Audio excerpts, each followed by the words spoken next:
Good morning students. आज हम बात करते हैं हिंदी के नेक्स्ट चैप्टर के बारे में, आपके देवनागरी लिपि का स्वरूप, विकास और उसकी विशेषताएं। देवनागरी लिपि के स्वरूप में क्या आता है कि देवनागरी लिपि का जन्म ब्राह्मी की उत्तर शैली के एक प्राचीन रूप नगरी लिपि से हुआ है। ईस्वी पूर्व 5वीं शताब्दी से लेकर 350 ईस्वी तक का ब्राह्मी लिपि एक राष्ट्रीय लिपि मानी जाती थी, परंतु 305 के बाद इसकी दो शैलियां हो गई, उत्तर और दक्षिणी। इन दोनों लिपियों से भारत की अनेक प्राचीन व नवीन लिपियों का विकास हुआ। उत्तर शैली में विकसित 5 प्राचीन लिपियां थी, जिसमें गुप्त लिपि, कुटिल लिपि, प्राचीन नगर लिपि और शारदा लिपि और बंगला लिपि है। आधुनिक काल में विकसित टाकरी, सिरमौरी और मुल्तानी और गुरुमुखी आदि लिपियों का संबंध भी ब्राह्मी की उत्तर शैली से है। जो देवनागरी लिपि है, फर्स्ट ऑफ ऑल जो मैंने यहाँ पे लिखा हुआ है देवनागरी लिपि, आज राष्ट्रभाषा हिंदी की लिपि देवनागरी है। यह संस्कृत, प्राकृतिक अपभ्रंश तथा अन्य लोक भाषाओं की भी लिपि रही है। देवनागरी लिपि का नामकरण क्या है? देवनागरी लिपि के नामकरण को लेकर विद्वानों में काफी मतभेद है। प्रत्येक विद्वान ने अपने दृष्टिकोण से इसके नामकरण पर प्रकाश डाला है। कुछ विद्वानों का तो विचार है कि गुजरात के नगर ब्राह्मण लिपि इस लिपि का विशेष रूप से प्रयोग करते थे, इसलिए इसका नाम नागरी और देवनागरी लिपि पड़ गया। परंतु अधिकांश विद्वान इस मत से सहमत नहीं है, क्योंकि हमें ऐसा ऐतिहासिक प्रमाण नहीं मिला है जिसके आधार पर इस मान्यता को स्वीकार किया जा सके। अतः यह जो नामकरण है सही नहीं कहा जा सकता। और कुछ विद्वानों का क्या कथन है कि देववाणी संस्कृत भाषा इसी लिपि में लिखी जाती थी, अतः जिसका नाम देवनागरी पड़ गया। यहाँ देव शब्द के औचित्य को तो स्वीकार किया जा सकता है, परंतु नागरी शब्द की सार्थकता सिद्ध नहीं होती। कुछ अन्य विद्वानों का यह मत है कि यह लिपि कुछ अन्य विशेष नगरों में प्रचलित थी। नगर की लिपि होने के कारण इसका नाम नगरी लिपि पड़ गया होगा, परंतु इस मत को प्रमाणिक सिद्ध करने के लिए हमें ऐसा इतिहास प्रमाणिक नहीं मिला। अतः देवनागरी लिपि के नामकरण का यह आधार सही प्रतीत नहीं होता। और जो कुछ विद्वानों ने इस लिपि का संबंध दक्षिण भारत की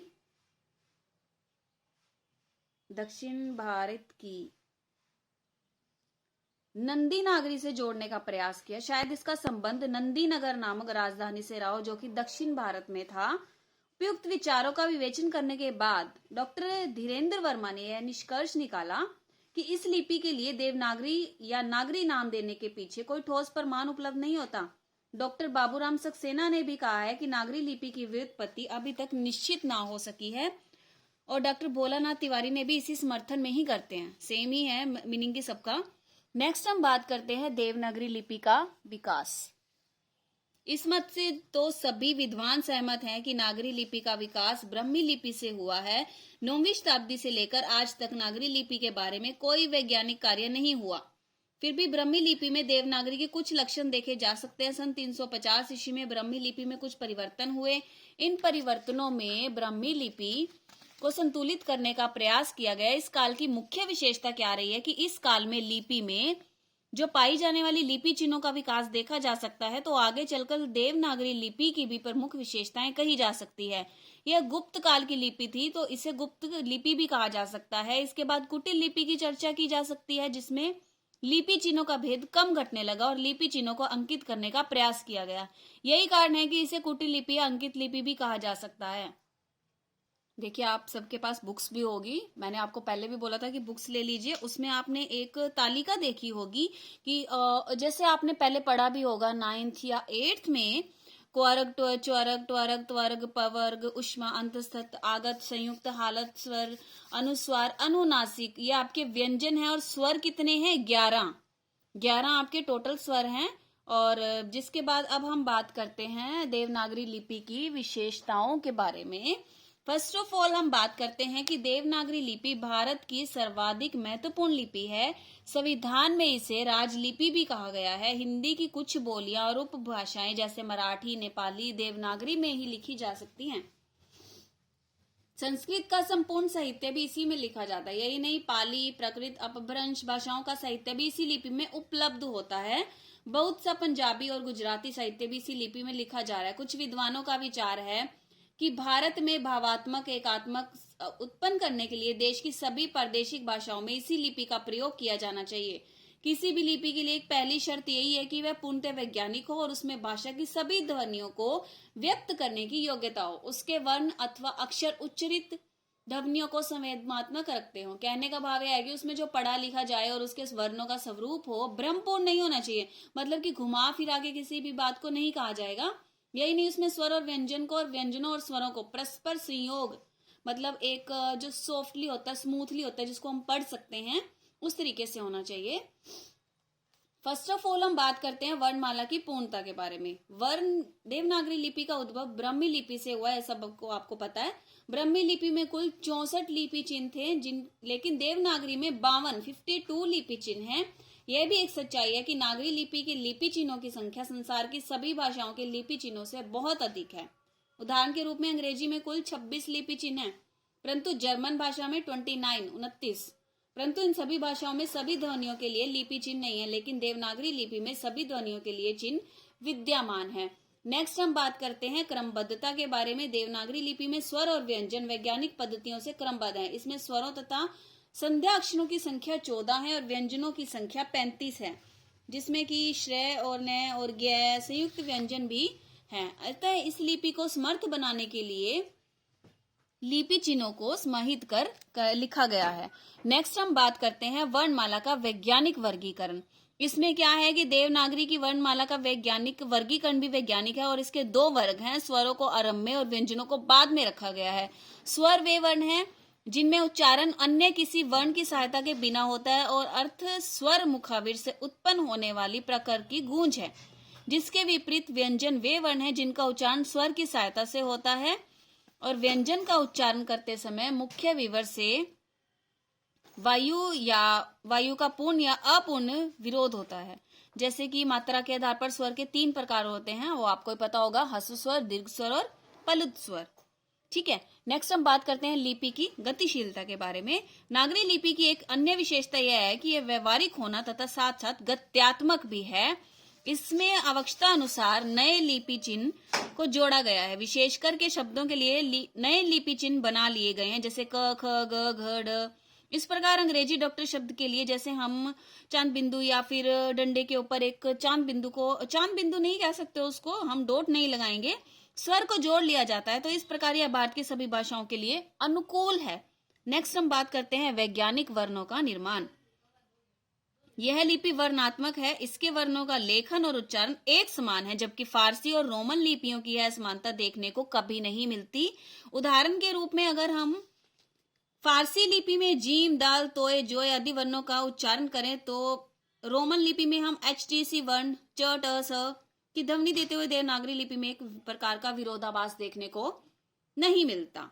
नेक्स्ट हम बात करते हैं प्रत्येक स्वनिम के लिए अलग लिपि चिन्ह। इसका क्या मतलब है? नागरी लिपि में प्रत्येक स्वनिम के लिए अलग लिपि चिन्ह है। नागरी लिपि की एक विशेषता क्या है? रोमन लिपि में क ध्वनि के लिए क, के, सी और क्यू और च, सी, एच 4 लिपि चिन्ह और चारों को मिलाकर क की ध्वनि उत्पन्न होती है। अतः रोमन लिपि और फारसी लिपि अपूर्ण लिपियां कही जा सकती हैं। नेक्स्ट जो हमारा टॉपिक है उस पे हम बात करते हैं स्वरों की ह्रस्व व दीर्घ मात्राओं की योजना। जो देवनागरी लिपि है उसकी एक अलग विशेषता यह है कि इसमें अ को छोड़कर अन्य सभी स्वरों के लिए ह्रस्व दीर्घ मात्राएं हैं, जिन्हें स्वरों और व्यंजनों के साथ जोड़कर शब्द का निर्माण किया जाता है। प्रत्येक वर्ण का उच्चारण। अब प्रत्येक वर्ण का उच्चारण क्या है? प्रत्येक लिपि की प्रमुख विशेषता यह होती है कि देवनागरी लिपि इसमें जो भी वर्ण लिखा जाता है उसका उच्चारण होता है, परंतु रोमन लिपि में कुछ वर्ण लिखे जाते हैं परंतु उनका उच्चारण नहीं होता। अंग्रेजी के व्याकरण में ऐसे वर्णों को साइलेंट वर्ण भी कहते हैं। उदाहरण के रूप में नाइफ और नाइट, इन शब्दों में के और GH मौन है। यही कारण है कि अमेरिकन जो है अंग्रेजी भाषा में मौन वर्णों का प्रयोग न करने का प्रयास ही किया जाता है, जैसे लेबर। ठीक है ना। अब हम बात करते हैं वर्णों का निश्चित उच्चारण। नागरी लिपि की एक अन्य विशेषता क्या है कि इसमें प्रत्येक वर्ण का उच्चारण निश्चित है। एक मतलब उन्होंने डिसाइड कर दिया है कि शब्द में प्रत्येक स्थान पर यह वर्ण अपना सही उच्चारण देता है और अपनी उपस्थिति को स्पष्ट करता है, परंतु रोमन लिपि में ऐसा नहीं है। पुट और बट इन शब्दों से स्पष्ट होता है कि पुट शब्द में यू ऊ की ध्वनि दे रहा है, परंतु बट में यू अ की ध्वनि दे रहा है, किंतु नागरी लिपि में ऐसा नहीं है। ठीक है। नेक्स्ट हम बात करते हैं, लास्ट जो हम बात करते हैं, वर्णों की लिखावट कलात्मक, सुंदर और सुगठित। देवनागरी लिपि का विकास ब्राह्मी लिपि से हुआ, परंतु इसे वर्तमान रूप ग्रहण करने में 1000 वर्ष लग गए हैं। अन्य लिपियों की अपेक्षा नागरी लिपि के वर्ण बड़े ही कलात्मक, सुंदर और सुगठित है। यह बहुत कम स्थान घेरते हैं। हिंदी में एक ऐसा शब्द महेश्वर लिया गया है जो कि इसे रोमन लिपि में लिखा जाए तो अधिक स्थान घेरता है, जैसे महेश्वरा।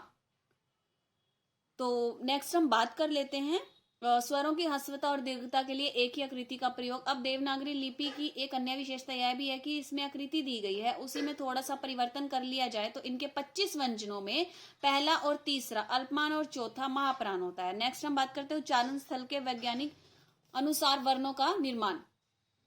इसमें भी यही है कि वर्णों का निर्माण और समायोजन किया गया। व्यंजनों की अक्षरिता, नागरी लिपि के सभी व्यंजन अ की सहायता से उच्चारण होते हैं, ठीक है। और स्वर्ण प्रक्रिया के नियमों के आधार पर वर्णों में परिवर्तन जो होता है किसी परिवेश में अन्य लक्षण प्राप्त करेगा। तो ज्ञान भारतीय व्याकरण को पहले से था और इसी नियम को ध्यान में रखकर संधि नियम बना लिए जाते हैं। संधि आपने जिनको संस्कृत या फिर ऐसे वर्ड्स भी पढ़े होंगे स्वर में, विद्या जमालय, विद्यालय, ठीक है ना। नेक्स्ट हम बात करते हैं लेखन की। लेखन, टकन और मुद्रण में एक रूपता, जो कि रोमन लिपि में वर्णमाला को 3 प्रकार से लिया जा सकता है, जिसमें लिखाई और छपाई में वर्णों की आकृति अलग अलग होती है। लास्ट हम बात करते हैं अनुस्वार तथा बिंदु जैसे सूक्ष्म लिपि चिन्हों की व्यवस्था।